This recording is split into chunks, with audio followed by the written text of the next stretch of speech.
होने पर हर व्यक्ति प्राध्यापक लगने लगता है, लेकिन मैं प्राध्यापक सिर्फ 2 बरस रहा हूं।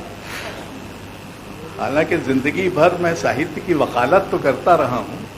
इसको अंग्रेजी में कहेंगे one has been professing literature all one's life, but I am not a professor. बहरहाल ग्रंथ संग्रहालय मुझे ये सम्मान दे रहा है तो लेने में हर्ज क्या है।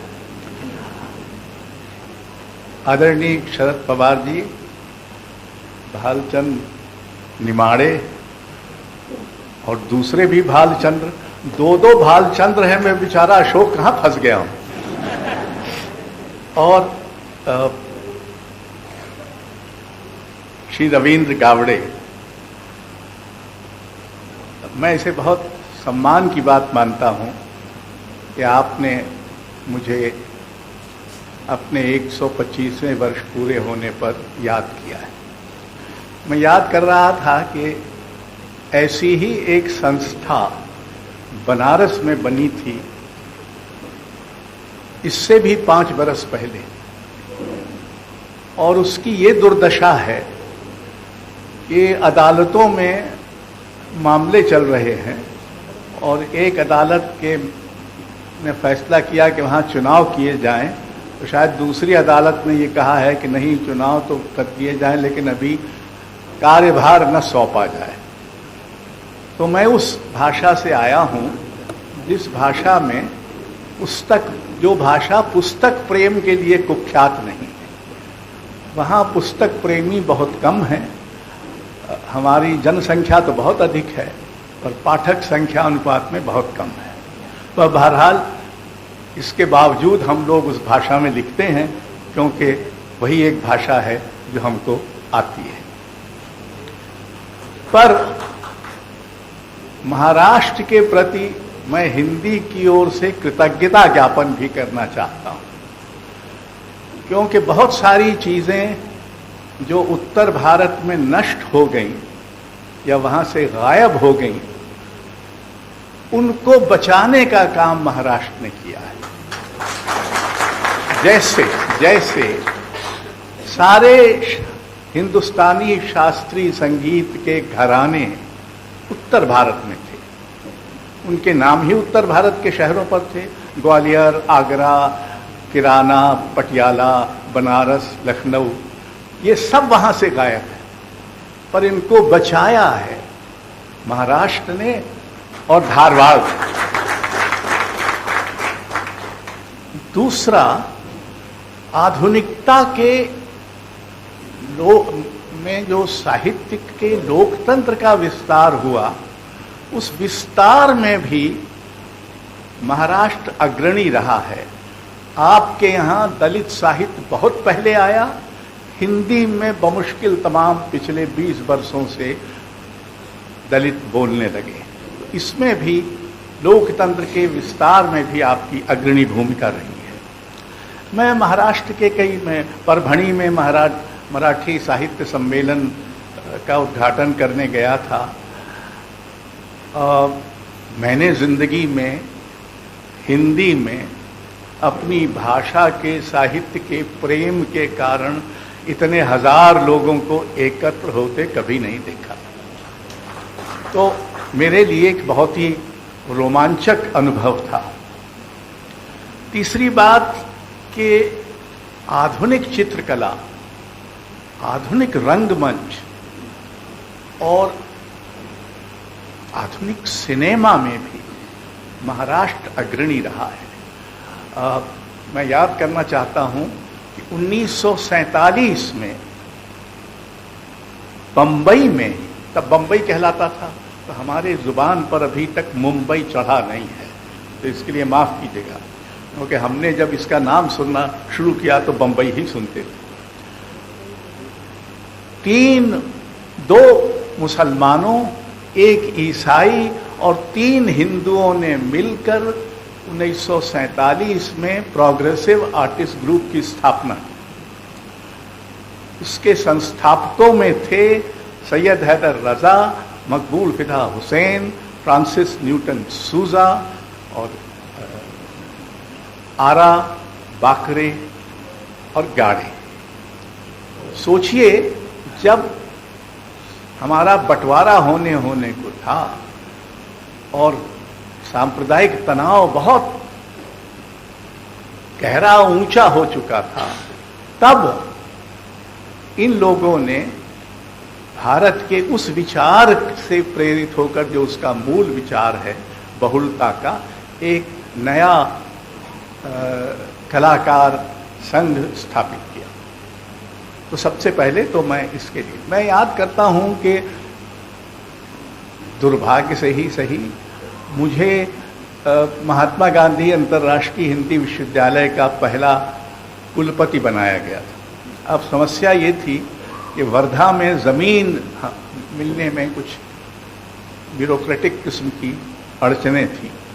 उन दिनों शरद पवार जी दिल्ली में रहते थे और उनके एक सहयोगी थे देवी प्रसाद त्रिपाठी, जो मेरे भी मित्र थे। तो वो एकमात्र राजनेता थे जो कभी कभी लेखकों कलाकारों से भी मिलते थे। बाकी राजनेता दिल्ली में कोई लेखकों कलाकारों से नहीं मिलते हैं। उनको उपदेश ज़रूर देते हैं कि उनको ये करना चाहिए, वो करना चाहिए, और उनको झांसा भी देते हैं कि आपकी वजह से समाज बदलता है इत्यादि इत्यादि। ऐसा कहते हुए उनको शर्म नहीं आती, क्योंकि उनको ये पक्का यकीन होता है कि इनके बदले नहीं बदलेगा, बदलेंगे तो हम ही। और बहरहाल ऐसा झांसा भी वो सार्वजनिक रूप से तो देते हैं, लेकिन उनके घर जाने का मौका नहीं मिलता था। तो 2-3 बार तो मैंने उनसे एक दिन यकायक मेंशन किया, तो पवार साहब ने फौरन ही मुख्य सचिव को फ़ोन लगाया और बहुत जल्दी हमको वो ज़मीन मिल गई। तो उसके प्रति ये बहरहाल मैंने जो अपना विषय चुना है वो है हमारा समय और साहित्य। आप सब चतुर सुजान हैं, पुस्तक प्रेमी हैं। मुझे ये संदेह है कि सभी लोग यहाँ जो हैं वो पुस्तक प्रेमी हैं, ऐसा ज़रूरी नहीं है कि वो ही, लेकिन तो बहुत कुछ आप जानते ही होंगे जो मैं कहने जा रहा हूँ। मैं कोई नई बात, कोई नया दूर की कौड़ी लाने नहीं जा रहा हूँ। हमारा जो समय है उसका पहला गुण तो ये है कि वो झूठ, नफरत, हिंसा, हत्या, बलात्कार का बुलडोजी समय है। इसमें भी ये बड़ी दिलचस्प बात है कि स्त्रियों, बच्चों, आदिवासियों और अल्पसंख्यकों के विरुद्ध जघन्य अपराधों यानी हत्या, हिंसा, बलात्कार आदि के अपराधों का जो राष्ट्रीय आंकड़ा है उसका लगभग 70% हिंदी प्रदेशों में होता है। तो मैं इसका एक तरह से लाचार और चश्मदीद गवाह हूं। दूसरा, धर्मांधता, सांप्रदायिकता और जातिवाद के बहुत ही आक्रामक विस्तार का समय है। तीसरा, झूठ फैलाने वाले, झूठ बोलने वाले, इनकी संख्या बहुत बढ़ गई। पर इतना ही नहीं है, झूठ में विश्वास करने वाले लोगों की संख्या भी बहुत बढ़ गई। तो ये ज्यादा खतरनाक बात है और वो लगातार बढ़ती जाती है। और सच जो है या सच्चाई आप कहें, वो अब अल्पसंख्यक है। वो बेचारा सच दुबका हुआ सा, सहमा हुआ सा, कहीं फटे हाल सा, कभी कभी जीत जाता है, जैसे कल कहा गया कि वो जीत गया, खुदा जाने जीता कि नहीं। लेकिन आम तौर पर हमारे समय में सच अल्पसंख्यक है। उसको बोलने वाले भी कम हैं, उसकी प्रतीक्षा करने वाले भी कम हैं और उस पर यकीन करने वाले भी कम हैं। पांचवी बात यह है कि राजनीति की सर्वग्रासिता बढ़ी है। अब राजनीति तय करेगी कि हम क्या कपड़े पहने न पहने, क्या खाएं न खाएं।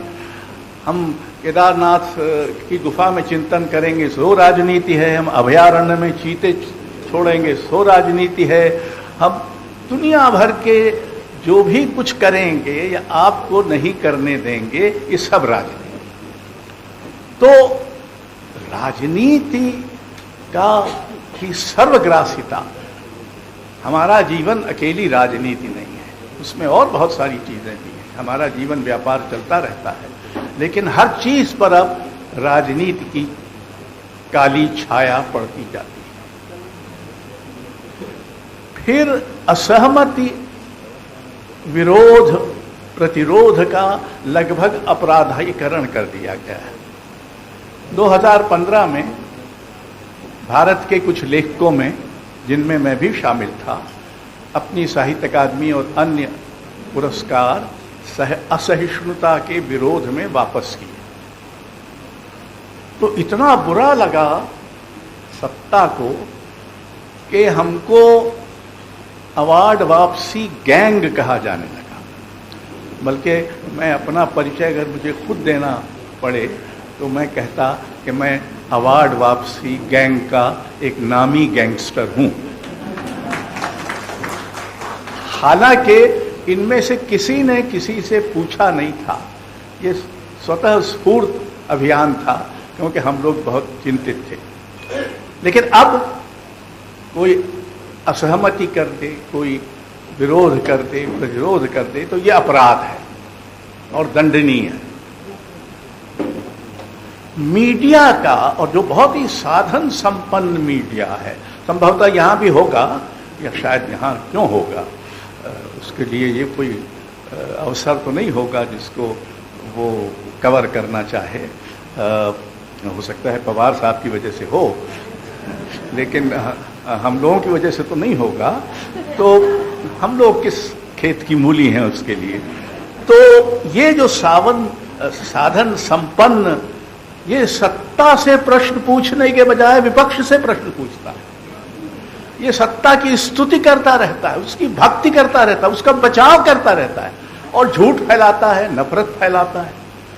तो एक अजब स्थिति है कि जिस शब्दों का इस्तेमाल लेखक करते हैं, उन्हीं शब्दों का इस्तेमाल ज्यादातर राजनेता, अधिकांश धर्म नेता झूठ बोलने, नफरत फैलाने के लिए करते हैं, और उन्हीं शब्दों का इस्तेमाल मीडिया स्तुति करने, बचाव करने, अपनी भक्ति और वफादारी प्रकट करने के लिए करता है। तो भाषा में एक अजब किस्म के तनाव की स्थिति पैदा होती रहती है। हाँ,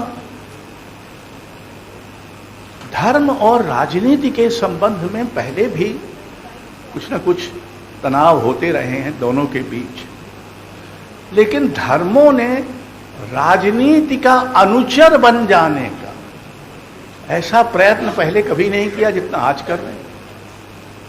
कम से कम हिंदू धर्म के ज्यादातर धार्मिक नेता इस समय राजनीति के प्रचारक हैं। वो धर्म का प्रचार जितना करते हैं, कितना करते हैं खुदा जाने, खुदा ही जानेगा, क्योंकि खुदा ही उनका अंततः जज है। लेकिन वो धर्मों ने, हमारे सारे धर्म लोकतंत्र से पिछड़ गए धर्म है। भारत में जब एक नया संविधान आया तो हमने एक नया सामाजिक धर्म प्रस्तावित किया अपने लिए, जिसमें स्वतंत्रता, समता, न्याय और भाईचारा ये बुनियादी मूल्य थे। हमारे धर्मों ने इन मूल्यों को कभी स्वीकार नहीं किया, कभी नहीं कहा कि हम, क्योंकि वहाँ ऊंच नीच का भाव बना रहा, दलित यहाँ जा सकते हैं कि नहीं जा सकते। अभी भी खबर बनती है कि दलित मंदिर में चले गए, यानी जैसे मंदिरों के में जो देवता रहते हैं उनको भी आश्चर्य हुआ होगा कि अरे इतनी सदियों बाद ये कौन आ गया है जिसको हमने इतने सदियों तक अपने यहाँ प्रवेश तक से वर्जित कर रखा था। थोड़ी बहुत देवताओं को भी तो शर्म आती होगी, अगर आदमियों को नहीं आती तो क्या किया जाए। फिर लोकतांत्रिक पद्धतियों का इस्तेमाल करके हर दिन लोकतंत्र में कटौती हो, और सारी लोकतांत्रिक पद्धतियां हैं, लोग चुने गए हैं इसलिए उनको ये अधिकार। तो एक तरह की मर्यादाहीनता और लोकतंत्र में ही एक तरह का एक तंत्र बनाने की चेष्टा बहुत ही खुले आम हर दिन हो रही है। ज्ञान का इतना अपमान पहले कभी नहीं हुआ, क्योंकि यकायक कम से कम उत्तर भारत में ऐसे लोग जिनके ज्ञान के बारे में साधारण व्यक्ति भी संदेह कर सकता है, वो ज्ञान के बारे में फैसला देते रहते हैं। जिनकी डिग्री तक का पता नहीं है वो भी हमको ज्ञान बघारते रहते हैं। वो ये कहते रहते हैं अज्ञान का ऐसा महिमा मंडन और ज्ञान की ऐसी अवज्ञा। कम से कम हमारे लोकतंत्र में तो पहले नहीं। अब जो जितना कम जानता है वो उतना ही ज्यादा बोलता है। या आप मुझ पर जारी न करिएगा, आपने मुझे बोलने के लिए बुलाया है। तो फिर हिंसा, हत्या, बलात्कार, लिंचिंग, ये सब सामाजिक अभिव्यक्ति के लगभग कानूनी माध्यम बन गए। किसी आदमी ने मान लीजिए गलत ही कुछ किया तो किस कानून के तहत आप उसका घर बुलडोज कर सकते हैं? लेकिन नहीं कोई अदालत पूछ रही है, ना अदालत के पास कोई जा रहा है। तो हर जगह एक तरह का नष्ट करने का उत्साह और बनाने का कम, हर चीज को बदलने का उत्साह और उसके विकल्प में कुछ करने का जतन कम, ये हमारे समय की एक और सच्चाई है। संवैधानिक संस्थाओं का नैतिक पतन हो चुका है। चुनाव आयोग से लेकर जितनी भी आप संवैधानिक संस्थाएं सोच सकते हैं, उन सब में अंतःकरण को उन्होंने निगम बोध घाट पर, जो कि दिल्ली का प्रसिद्ध श्मशान है, उसमें उसकी अंत्येष्टि कर दी। कोई अंतःकरण, संवैधानिक अंतःकरण नहीं बचा है। थोड़ा बहुत बचा भी है तो सर्वोच्च न्यायालय में बचा है। अब सर्वोच्च न्यायालय का अंतःकरण बचा रहे और बाकी सब न्यायालयों का धीरे धीरे घटता रहे, तो इससे हम और आपको क्या लाभ होने वाला? हम में से कितने लोग सर्वोच्च न्यायालय जा सकते हैं? लोकतांत्रिक नागरिकों को प्रजा में बदलने का प्रयत्न हो रहा है। हम राजा हैं, तुम प्रजा हो, हम तुम्हारी देखभाल करेंगे, तुमको अधिकार नहीं है पूछने का कि क्या हो, हमारी मर्जी है, हमारी मेहरबानी है, हम बड़े कृपावंत हैं, हम बड़े दयालु हैं, इत्यादि इत्यादि। इसका प्रमाण तो है ही, हजारों लोगों की हत्या करा दी फिर भी हम दयालु। तो बहरहाल ये स्थिति और भय, लालच और स्वार्थ, इससे एक नई सामुदायिकता विकसित की जा रही है। ज्यादातर लोग डरे हुए और ज्यादातर लोगों को डराने वाले और आ गए हैं। और अगर आप डरे हुए न हो या कम से कम निर्भय हो तो कोई कहेगा क्यों झंझट में पड़ते हो, अरे तुम्हारी उम्र हो गई 83 बरस की, अब कब्र में पैर लटके हैं, क्यों खामखा ये सब करते? तो डराने वाले लोग और डर आप में न हो तो दूसरे किस्म का डर दिखाने वाले लोग, और कुछ नहीं तो आपकी उम्र और आसन्न मृत्यु का भय दिखाने वाले लोग भी बढ़ते जाते हैं।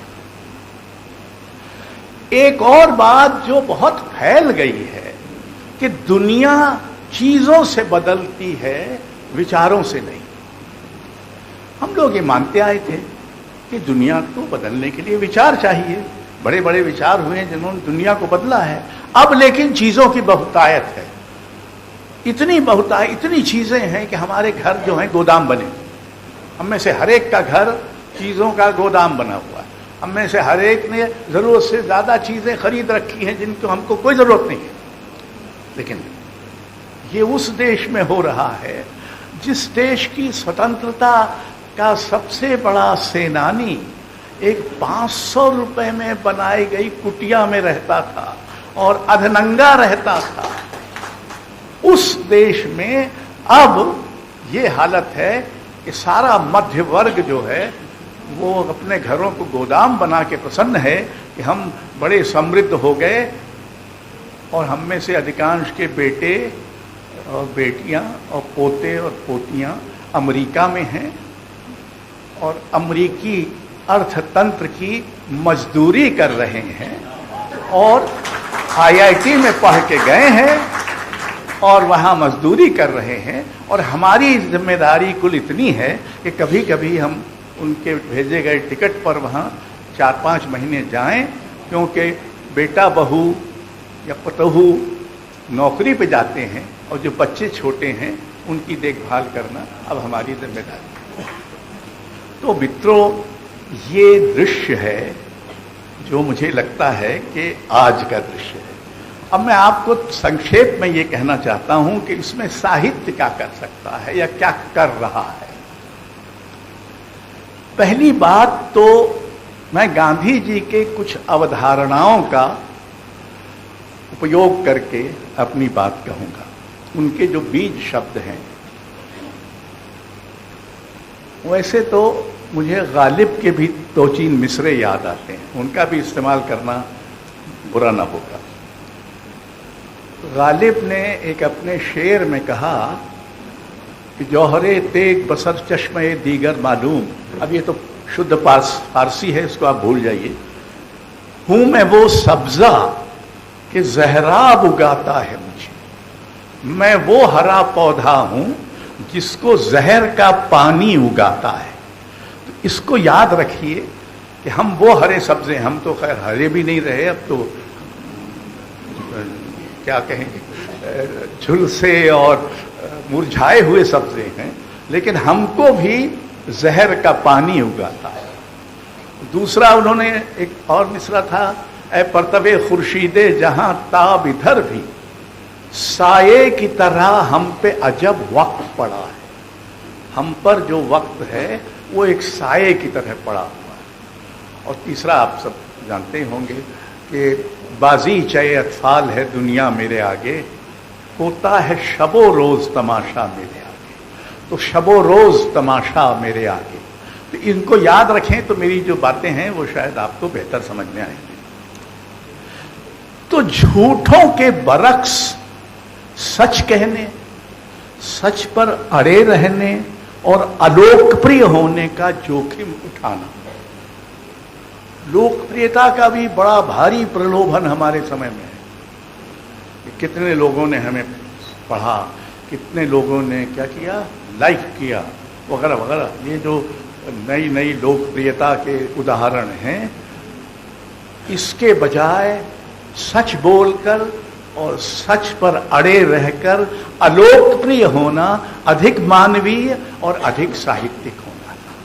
एक बात तो याद करें गांधी जी का पद सत्याग्रह।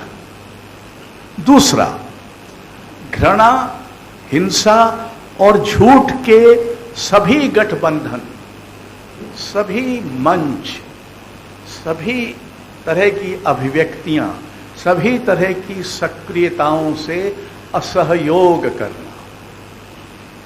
आपको याद होगा गांधी जी का प्रसिद्ध शब्द असहयोग। तो साहित्य का काम ये है कि आपको ये प्रेरित करे कि आप इनसे असहयोग करें।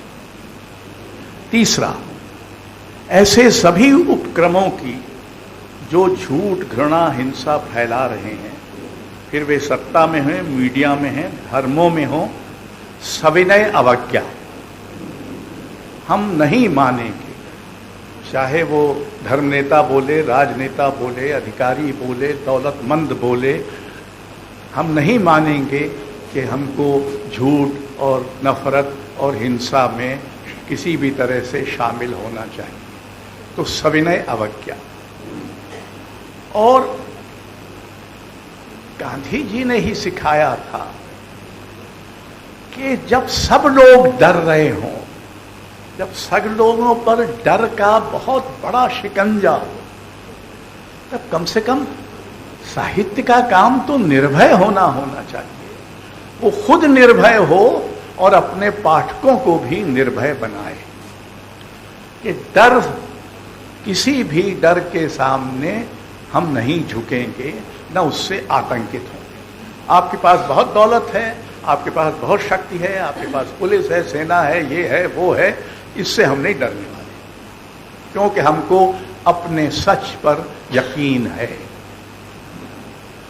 चौथी बात, देखिए मैं चौथा इसलिए कहता हूं कि आपको लगे कि अभी ज्यादा बातें नहीं कही गई हैं, ये आपको एक थोड़ा सा झांसा देने के लिए है। साहित्य ऐसे समय में अपने स्वराज पर ही इसरार कर सकता है। साहित्य का अपना स्वराज। हम राजनेताओं की तरह या धर्म नेताओं की तरह आपको उपदेश दें, ये करिए, हमारा काम नहीं है। हमारा काम तो जहां तक हमारी समझ में आता, साहित्यकार वो लोग होते हैं जिनको सच बोलना तो आता है, लेकिन अपने सच पर संदेह करना भी आता है। किसी ने हमें वो ठेकेदारी नहीं दी है सच की कि हम जो कहेंगे वो सच ही है, इसलिए हम अपने सच पर संदेह भी करते हैं कि हो सकता है ये सच ना भी। अब ऐसे समय में, जो इतना भयानक समय है, जहां एक अभियान चला हुआ है कि जो कुछ पहले हुआ है हम भूल जाएं और याद वो करें जो अब हो रहा है, तो साहित्य का एक काम है कि वो याद रखे, वो याद दिलाए और याद करने की ओर आपको बढ़ाता रहे। उसका दूसरा काम है कि वो सच बोले और सच बोलने वालों की जोखिम में पड़ती बिरादरी में आपको शामिल करने के लिए उकसाता रहे।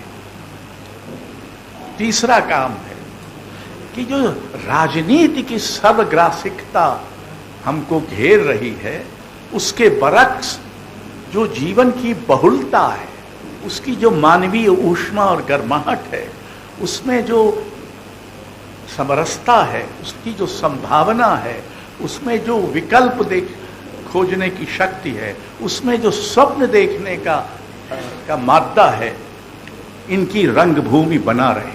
हमको बार बार कहा जाता कोई विकल्प नहीं है। साहित्य कभी ये नहीं मान सकता कि कोई विकल्प नहीं है। साहित्य ने हमेशा विकल्पों की खोज की और वो विकल्पों की खोज से ही साहित्य की जो बुनियादी नैतिकता है वो लोकतांत्रिक बनी रही है।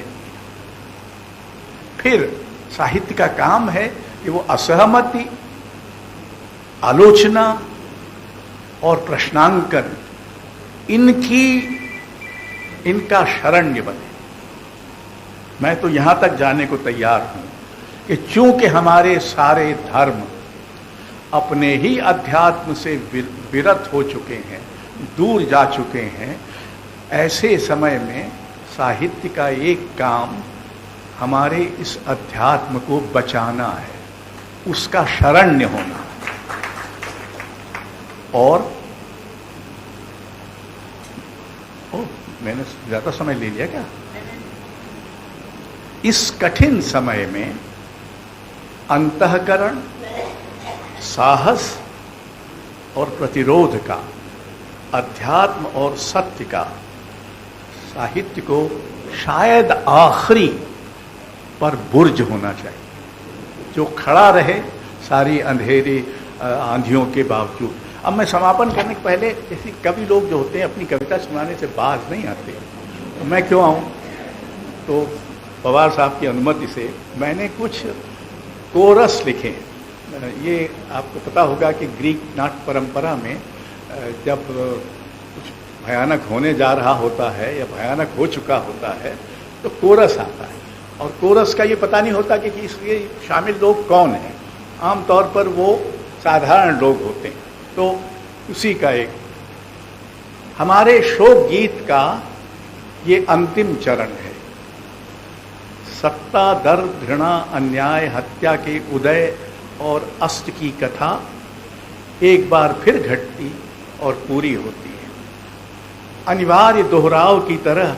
तब और जब इतिहास शोक नहीं मनाता, तब हम पहचानने की कोशिश करते हैं भयानक रौरव के बाद भी बचे प्रेम को, न्याय को, सुंदरता और गरिमा को।